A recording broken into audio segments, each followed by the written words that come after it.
Assalamualaikum warahmatullahi wabarakatuh. Selamat pagi, selamat siang, dan selamat malam dimanapun pemirsa Anda berada.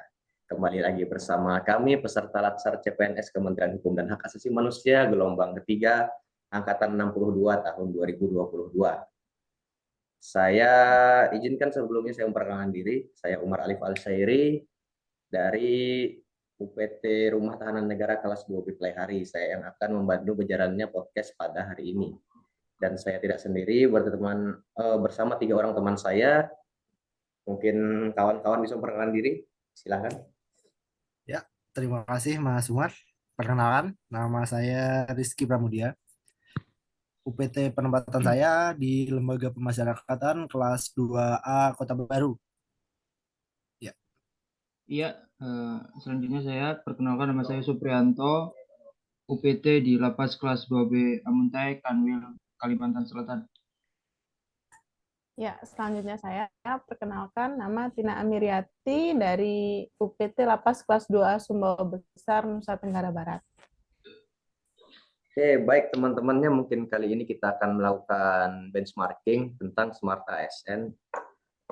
Sebelumnya mungkin saya akan menjelaskan sedikit profil atau karakter Smart ASN, integritas seperti jujur, disiplin, nasionalisme, seperti cinta tanah air, wawasan global, terbuka dengan dunia luar, menguasai bahasa asing dan IT. Hospitality seperti ramah tamah, kemudian networking, yaitu menjalin interaksi, dan entrepreneurship, dan yang berarti kewirausahaan. Kemudian kita masuk ke pembahasan bagaimana penerapan profil tersebut di instansi kita ini, di Kemenkumham ini, teman-teman. Mungkin bisa bantu jelaskan? Iya, secara keseluruhan baik, Mas. Contohnya seperti dalam bidang IT, Kemenkumham sudah menggunakan sistem Simpek untuk melakukan pengelolaan data pegawai, baik itu absensi, tukin, dan lain-lain. Lalu juga ada seperti nasionalisme dalam memberikan pelatihan dasar kepada CPNS sebagai bentuk bela negara.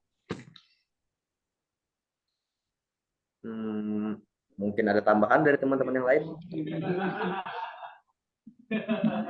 banyak sih Mas kalau menurut saya dalam hal Smart ASN. Kemenkumham ini merupakan salah satu kementerian yang memiliki banyak sekali kompleks di dalamnya Mas. Kan dengan banyaknya direktorat-direktorat yang ada, untuk yang menguasai bahasa asing, tentu bagian mereka yang berada di Direktorat Imigrasi sangat menguasai, Mas. Selanjutnya untuk yang bela negara, kemungkinan yang berada di perbatasan, untuk mereka yang menjaga perbatasan gitu, Mas. Menurut saya gitu, Mas. Ya, Kalau saya setuju tentang networking, ya Mbak Tina mungkin. Ya, saya setuju sama pernyataannya Mas Rizky dan Mas Suprianto. Seperti yang diketahui, Kemenkumham itu sangat luas. Networking juga bisa dibangun juga sangat luas, di mana kita juga memiliki berbagai macam instansi seperti Mas Rizky sampaikan tadi.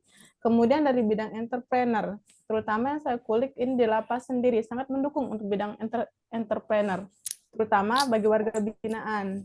Nah, di mana ada bagian dari lapas itu yang memupuk dan mengembangkan tentang entrepreneur bagi warga binaan.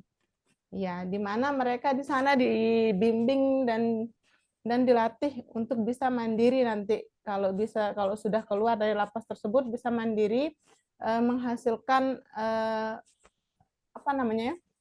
Menghasilkan daerah kerja sendiri untuk mereka sendiri. Begitu. Terima kasih.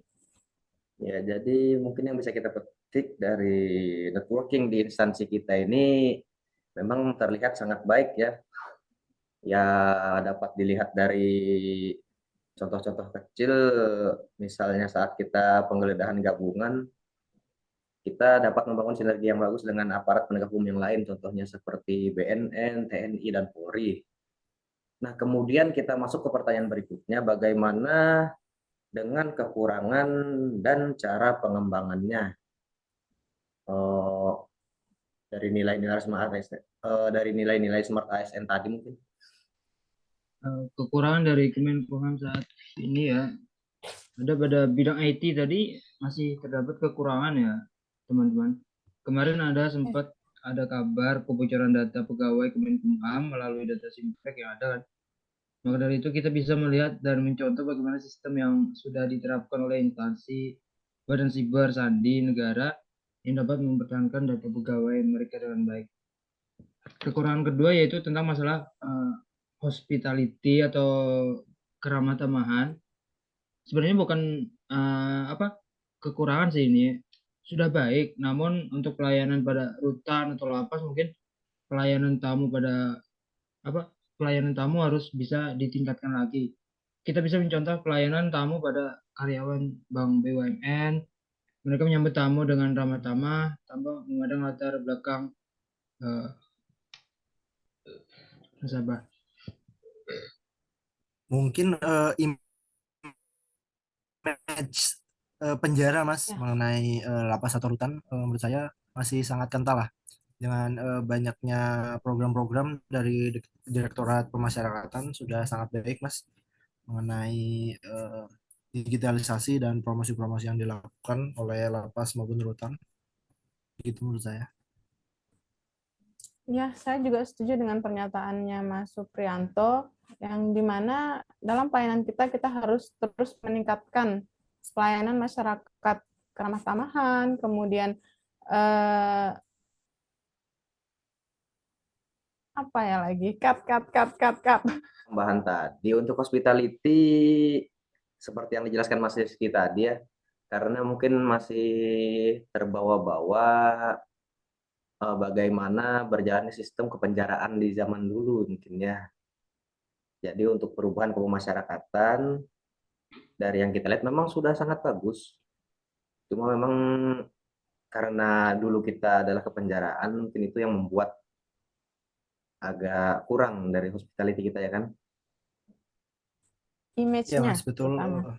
Sangat-sangat baik sih kalau sekarang sudah nggak sedikit kok lapas dan rutan sekarang sudah bekerja sama dengan Pemda atau daerah-daerah yang terkait untuk melakukan sosialisasi mengenai penjara nggak semengerikan itu loh gitu Ya. Iya. menurut saya. Karena sekarang kita adalah insan-insan pengayoman ya kan. Oke, yang terakhir kesimpulan Membawa mungkin perubahan teman-teman kita. membawa perubahan. Oke, Benar. mungkin kita bisa masuk ke kesimpulan teman-teman untuk yang terakhir. Silakan. Nah, jadi kita simpulkan dari keseluruhan nilai Smart ASN tadi pada instansi kita yang tercinta Kementerian Hukum dan Hak Asasi Manusia ini telah dijabarkan, kita bisa menarik kesimpulan bahwa ada kekurangan yang perlu ditingkatkan seperti bidang IT dan hospitality. Kita juga bisa mencontoh kinerja instansi lain untuk memperbaiki hal tersebut dengan cara memberikan pelatihan khusus di bidang IT terhadap pegawai dengan bekerja sama dengan BIN mungkin Badan Intelijen Negara dan atau BSSN. Kemudian hospitality dapat ditingkatkan dengan cara studi banding. Contoh kecilnya bagaimana pelayanan di bank. Mungkin itu sih kesimpulan yang bisa saya ambil.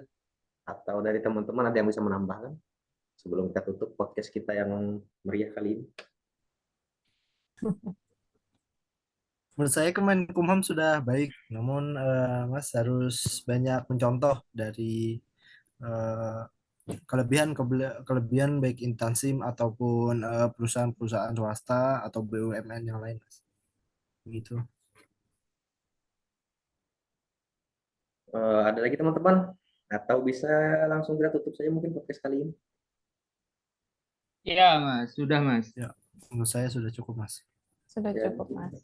Oke, berarti dari apa yang kita bahas tadi, yang ditekankan mungkin pada pelayanan ya, karena kita adalah pelayan masyarakat dengan pelayanan excellent, yaitu pelayanan yang memanusiakan manusia.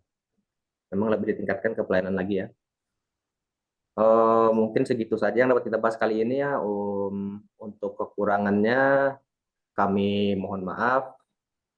Terima kasih yang sudah menonton podcast kami. Assalamualaikum warahmatullahi wabarakatuh. Kami pamit undur diri dulu teman-teman. Waalaikumsalam. Assalamualaikum. Goodbye.